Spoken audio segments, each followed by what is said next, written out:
उत्तर प्रदेश 2024 लोकसभा चुनाव की भी तैयारी में उत्तर प्रदेश के तमाम राजनीतिक दल अपने अपने हिसाब से रणनीति बनाना शुरू कर चुके हैं। इंडिया गठबंधन में समाजवादी पार्टी और कांग्रेस, तो वहीं सामने है भारतीय जनता पार्टी। भारतीय जनता पार्टी इसको लेकर के अपनी तैयारी कर रही है और इन तैयारियों में खास तौर से इस बार महिला, किसान और उसके साथ साथ ज़मीनी विवादों का हल है। तो इन्हीं तमाम मुद्दों पर आखिर जनता क्या सोचती है, इसी चीज़ को देखने के लिए हम लोग इस वक्त राजधानी लखनऊ के हजरतगंज के जनपथ इलाके में हैं, जहां पर आप देख सकते हैं कि लोग मौजूद हैं। अलग अलग लोगों की राय आखिर क्या है इन तमाम मुद्दों पर जानने के लिए हम लोगों के बीच में हैं। तो कुछ लोग हैं, सबसे पहले आइए उनसे बात कर लेते हैं। सर, क्या नाम है आपका? विनोद राय हमारा नाम है सर। खास प्लान बीजेपी का ये है कि महिला, किसान और उसके साथ साथ ज़मीनी विवाद का हल, इन तमाम चीज़ों के साथ सामाजिक मुद्दों के साथ ग्राउंड पर जाने की तैयारी है। कैसे, क्या लगता है कि अगर इन चीज़ों पर फोकस किया जाएगा, अगर बीजेपी करती है तो क्या भाजपा के लिए बेहतर होगा या इंडिया गठबंधन के पास इसका कोई तोड़ होगा? क्या कहेंगे? हम इंडिया गठबंधन की तो बातें नहीं करते हैं, हम भाजपा के गठबंधन की पॉलिसी को ही फिर देख लेते हैं। तीन चीज आपने कहा, महिला, ग्राउंड रिपोर्ट आम जनता की परेशानी, और एक का कहा law and order. Law and order को भी मैं ले लेता हूँ। जमीन विवाद का हल, वही जमीन विवाद लॉ एंड ऑर्डर के परिधि में आता है। ये लॉ एंड ऑर्डर की बात करते हैं। अब रह गया सवाल कि लॉ एंड ऑर्डर इनका कहाँ काम करता है। लॉ एंड ऑर्डर इनका बंदरों के समान है।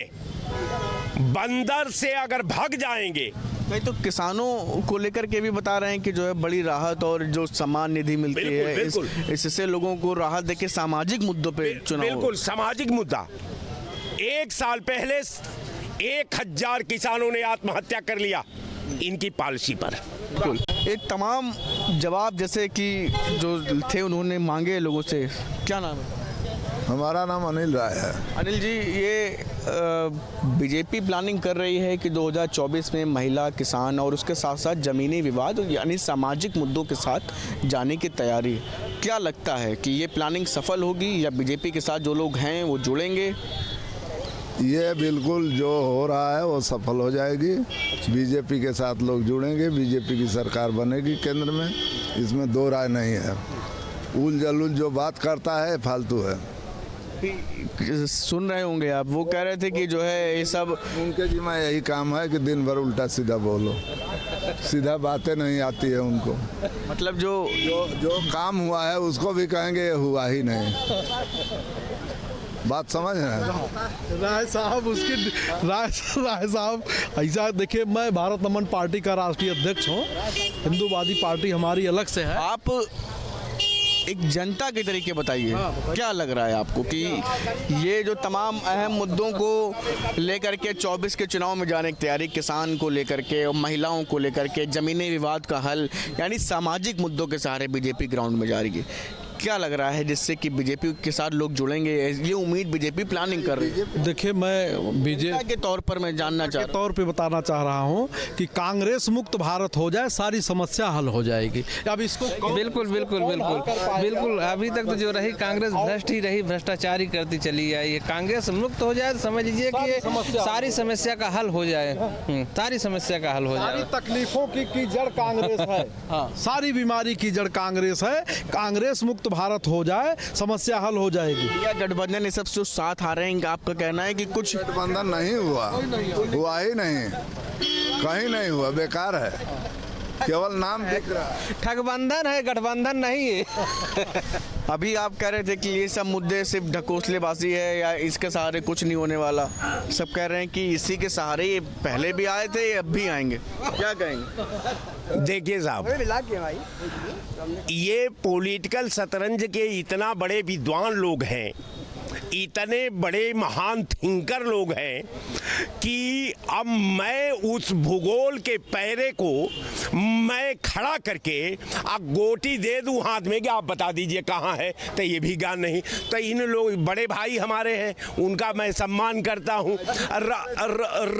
रह गया सवाल कि तू इतना टेढ़ा जगह डिबेट फंसा दे। आप लोग कह रहे हैं कि बीजेपी ने जो प्लानिंग है वो अच्छी तरीके से जो में लोग जुड़ेंगे बीजेपी के साथ। आप कह रहे हैं कि बीजेपी की जो प्लानिंग है ध्वस्त हो जाएगी। क्या लगता है आम जनता क्या सोच रही है कि बीजेपी प्लान कर रही है महिला, किसान, जमीनों के मामलों का हल सामाजिक मुद्दों के साथ जो 24 में जाने के? इनका सब कुछ दिशाहीन है। चाहे प्रधानमंत्री हो वो भी दिशाहीन तरीके से देश चला रहा है। इनकी कोई भी प्लानिंग हो वो सब दिशाहीन है और इसका नतीजा देश की जनता भुगत रही है 9.5 साल से और 6.5 साल से उत्तर प्रदेश के अगर परिप्रेक्ष में कहें तो। ये जिस तरीके से अपना गुणगान गा रहे हैं तो इन्हें गाने दिया जाए। अब जवाब सत्ता देगी। अभी आपने देखा होगा क्रिकेट मैच चल रहा है, लगातार हम 9 मैच जीते हैं, है ना, लगातार 3 हैट्रिक मारी और उसके बाद सेमीफाइनल जीती है। जस्ट गठबंधन भी वैसे ही चल रहा है, गठबंधन भी वैसे ही क्या कहेंगे? देखिए मेरा मानना है कि जब तक कांग्रेस सत्ता में रही तब तक भारत के हाथ में था ही नहीं। ISI सरकार चला रही थी। क्या बात करेंगे लोग? घर भर जमानत ISI बता रहे हैं। मैं वही तो कह रहा हूँ, इनको इंडिया के नाम से चिढ़ है, इंडिया गठबंधन के नाम से चिढ़ है। देखिए ना जिस तरीके से हिंदू, मुस्लिम, सिख सारे क्रिकेट में हैं, हर जातियां हैं, उसी तरीके से गठबंधन में भी हर जातियां हैं।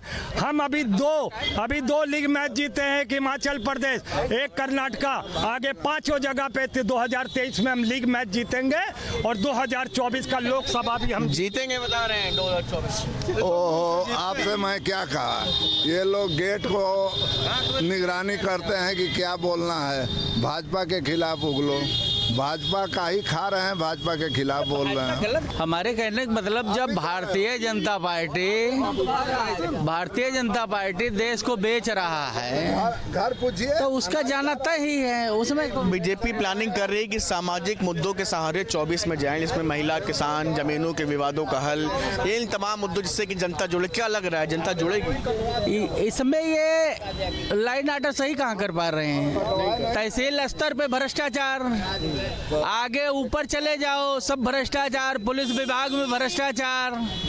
जब मुख्यमंत्री के कंट्रोल में ही नहीं है कोई चीज तो कैसे जमीनी मुद्दा पे महंगाई नहीं है सीएम कंट्रोल में। अब इन लोग को जो समझ में आता वही बोलते हैं। अब इन लोग को समझ में ही आता है कुल मिला के बीजेपी को हटाना है ये, लेकिन ऐसा तो संभव है नहीं। जो दिख रहा है, जो सच्चाई दिख रही है तो पब्लिक तो जान ही रही है ना, इन लोग के कहने से थोड़ी हट जाएगी। ये न बात करेंगे महंगाई पे, न ये बात करेंगे शिक्षा पे, न ये बात करेंगे बेरोजगारी पे, न ये बात करेंगे स्वास्थ्य पे। ये बात किस पर कर रहे हैं हमारे समझ में नहीं आ रहा है। ये खाली घंटा हिलाने वाले बात कर। महंगाई का % बढ़ी है, जिस तरह बढ़नी चाहिए महंगाई नहीं बढ़ी। महंगाई कौन बढ़ी है? नहीं बढ़ी है। ये कहने से होता है। जब इनके जो मेन है कांग्रेस के, जब वो बोल रहे हैं कि आलू मशीन से बनाई जाएगी, सोना मशीन से बनाया जाए, वो इधर से डालेंगे उधर से सोना निकलेगा मशीन से। तो ये बताइए कि जब यही इनको नहीं पता है तब क्या बात करेंगे? चलो मैं मानता हूँ कि ये बोले हैं, लेकिन वो ये नहीं बोले हैं कि बेटी पढ़ाओ बेटी पटाओ। ये कहीं नहीं बोला। ये तो खुद जो है ये तो कि नहीं है, गलत है कि नहीं है? प्रधानमंत्री ये बात बोलेंगे वाले खुद शर्म में आनी चाहिए। शर्म नहीं आ रही है। देखिए कांग्रेस के लोग बौखलाहट में चल रहे हैं और ये हमेशा गलत किए हैं, उस गलत का खामियाजा भोगने जा रहे हैं और जनता उसको सबक सिखा रही है। बिल्कुल आप देख सकते हैं कि लोगों की अलग अलग राय यहाँ पर निकल करके सामने आई, क्योंकि बीजेपी प्लानिंग कर रही है सामाजिक मुद्दों के सहारे 2024 के लोकसभा चुनाव में जाने की। तो ऐसे में अब क्या ये जो तैयारी है वो बीजेपी के लिए कितना कारगर साबित होगी, या फिर इंडिया गठबंधन जिसमें तमाम राजनीतिक दल एक साथ मैदान में आने की तैयारी कर रहे हैं, क्या वो बीजेपी के सामने अपनी रणनीति बना करके सफल तरीके से जीतने में कामयाब होंगे, ये सबसे अहम है। वीडियो जर्नलिस्ट सैफुल हसन के साथ शुभम पांडे, न्यूज स्टेट, लखनऊ।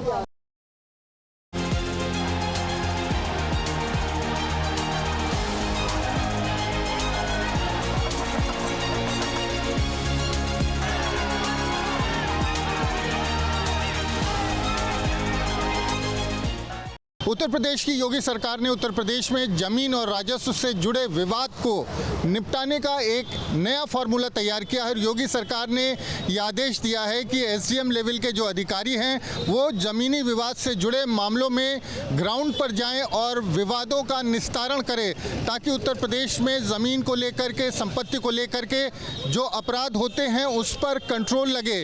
तो योगी सरकार की ये योजना 2024 के लोकसभा चुनाव में किस तरह से कारगर होगी, कैसे योगी सरकार और उत्तर प्रदेश में बीजेपी को फ़ायदा होगा, इस पर बात करने के लिए आज हम प्रयागराज में मौजूद हैं और सियासी चौक में हम प्रयागराज के कुछ लोगों से बात करेंगे और समझेंगे उनसे कि ये योजना किस तरह से 2024 में उसका असर होगा। ये बताएं, जो योगी सरकार है वो अब जो ज़मीन से जुड़े विवाद हैं उनको निपटाने का फार्मूला तैयार कर रही है और आदेश दिया है कि जो अधिकारी हैं वो मौके पर पहुंचेंगे और विवादों का निस्तारण करेंगे। क्या लगता है इससे क्या फ़र्क पड़ने वाला है? बहुत फ़र्क पड़ने वाला है। योगी जी पहले भी कई विवादों का जो निस्तारण करते रहे हैं। देखिए, उनका एक सिंबल है जो पूरे देश में, सरकार चाहे भाजपा की हो चाहे कांग्रेस की हो, कांग्रेस ने भी उसे अडॉप्ट कर लिया।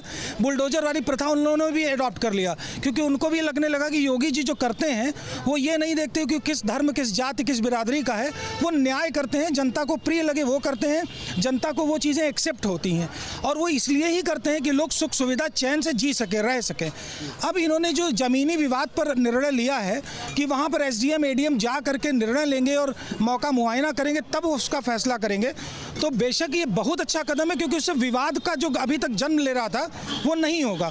अभी एक विवाद किसी जगह हुआ भी था जो बड़ा विवाद था, जिसमें कई हत्याएं भी हुई थी, वो उसका ही उदाहरण है कि अब योगी जी ने जो स्टेप उठा लिया है उसमें मौके पर जा करके जब निर्णय होने लगेगा या बातें होने लगेंगी, मुआयना होगा, तो उससे विवाद खत्म हो जाएगा। और मेरा मानना है, देखिए आप ये, और इससे इंडी गठबंधन जैसे लोगों को, घमंडिया लोगों को दर्द होगा, इसलिए दर्द होगा कि जनता खुश हो जाएगी, तो ये इंडी घमंडिया गठबंधन अपने आप भाग खड़े होंगे। मेरा मानना है कि योगी जी का ये कदम बहुत बढ़िया है, सराहनीय है। 2024 में इसका असर होगा? 2024 में इसका बहुत असर होगा। उसका कारण भी है कि अभी तक के निर्णय, सालों के निर्णय के साथ साथ इस छोटे सी विवाद पर भी दृष्टि योगी जी की पड़ गई। मतलब वो छोटे मोटे विवाद पर भी योगी जी ये चाहते हैं कि जनता खुश रहे, विवाद, कत्ल, खून ये सब न हो, अमन चैन कायम रहे। ये उसका उदाहरण है। आपको क्या लगता है? देखिए, झूठों ने झूठों से कहा है सच बोलो, झूठों ने झूठों से कहा है सच बोलो, सरकारी ऐलान हुआ है सच बोलो, घरों में है झूठ की मंडी, दरवाजे पर लिखा है सच बोलो। ये इनके जितने भी मामले हैं ये सारे मामले ध्वस्त हो चुके हैं, क्योंकि उत्तर प्रदेश के अंदर लाइन ऑर्डर नाम की कोई चीज़ नहीं रह गई। हत्याएं, लूट, बलात्कार एकदम अपने चरम सीमा पर पहुंच गया है। गाजीपुर से गाजियाबाद तक कोई भी स्टेट, कोई भी प्रदेश, कोई भी जिला ऐसा नहीं है जहां पे लूट, हत्याएं और भू माफिया खुद सरकार में बैठे हुए मंत्री विधायक कर रहे हैं। ये अपने खुद अपने विधायक और मंत्री के ऊपर पहले कार्रवाई करें, फिर उसके बाद बता रहे हैं, ये जो बता रहे हैं, ये लोग जो घटना करते हैं उसको बता रहे हैं कि हम ये हमेशा करते रहेंगे और आप इसका निवारण जैसे अभी कर रहे हैं योगी जी, वैसा करते रहिए। ये कह रहे हैं गाजियाबाद से कहां तक, कहां पर कहां तक, ये जितनी चीजें बता रहे हैं, ये इनकी इस योजना है कि हमेशा डिस्टर्बेंस क्रिएट करे रहिए। कहीं ट्रेन में आग लगा दीजिए, कहीं ट्रेन का नट बोल्ट खोल दीजिए, कहीं कोई ये आपको क्या लगता है? देखिए, ऐसा है कि इस तरह की सरकारें जो पूर्ववर्ती रही हैं उन्होंने भी कई बार कदम उठाए हैं, कभी थाना दिवस के रूप में, कभी मंगलवार को, कभी कुछ कहीं न कहीं इस तरह के काम होते रहे हैं। ये तो अच्छी बात है अगर अधिकारी जाके मौके पर, लेकिन हमें लगता नहीं है कि योगी की सरकार में ऐसा कुछ हो पाएगा, क्योंकि इतना बड़ा अभी इनके पास तंत्र ही नहीं है कि वो जा करके समस्या का समाधान करेगा। असली समस्या कहीं और है। ये आपको क्या लगता है? देखिए, मुझे ऐसा लगता है कि पॉलिसी बनाना एक चीज़ होता है और उसका एग्जीक्यूशन या फिर उसका इम्प्लीमेंटेशन जो होता है वो दूसरी चीज़ होती है। ये जो हमारा इशू है, जो टॉपिक है, जहाँ पास बात ये हो रही है कि भाई ग्राउंड पे जाएंगे और एक एसडीएम लेवल का अधिकारी होगा, वो जाएगा और फिर उसके बाद जांच करेगा जो भी होगा। ये जिस तरीके की पॉलिसी है उसमें जब तक 100% ट्रांसपेरेंसी और निष्पक्ष तरीके से अगर इसको एग्जीक्यूट नहीं किया जाएगा तो इसका इम्प्लीमेंटेशन पूरी तरीके से हो पाना मुश्किल है। दो चीज़ें मुझे इंपॉर्टेंट लगती है कि इसमें 100% ट्रांसपेरेंसी और एकदम पूरे निष्पक्ष तरीके से उनका जब तक आपका इम्प्लीमेंटेशन नहीं होगा तब तक इसके बारे में हम लोग नहीं कह सकते कि कितना कारगर होगा आगे। 2024 के लोकसभा चुनाव पर भी असर पड़ेगा? देखिए, मेरे हिसाब से नहीं पड़ेगा। उसका कारण है, उसका रीज़न ये है कि जब हम लोग 2024 की बात कर रहे हैं तो लोकसभा के इलेक्शन की बात कर रहे हैं।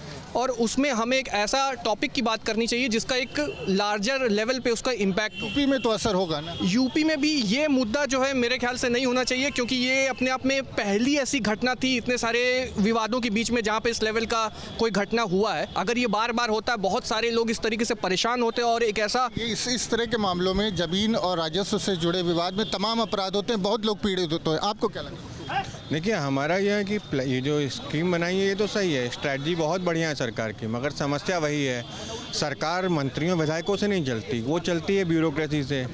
ब्यूरोक्रेसी को जवाबदेह बनाना है। एसडीएम की बात है, अब एसडीएम साहब जाके चेक करेंगे, ठीक है, बट विवाद उठा उसके बाद जाके चेक कर रहे हैं, तब तो कोई वो नहीं है ना।